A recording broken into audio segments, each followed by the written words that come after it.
Вчера работала неговиот председателски кандидат, како го постигнете тоа, како поточнете што очигледно предлагаме тој председател. Она што вчера се случи на конвенцијата на ВМРО-ДПМН беше само официализирање на кандидатот на Христијан Мицковски и Никола Груевски. Што може да се каже за кандидат кој што денеска го гледаме како шета со Ѓорги Иванов? Знаеме дека граѓаните не сакаат и нема да дозволат нов Ѓорги Иванов, послушник на лидерот на ВМРО-ДПМН Христијан Мицковски.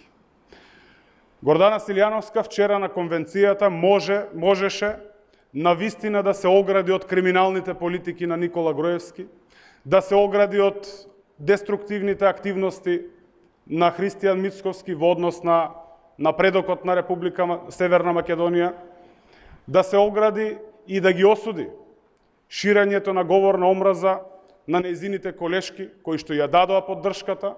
За жал тоа не го видовме.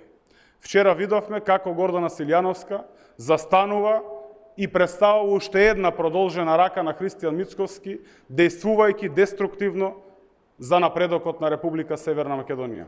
Од тука може силно да порачаме дека на наредните председателски избори Гордана Силјановска, Христијан Мицковски може да очекуваат пораз.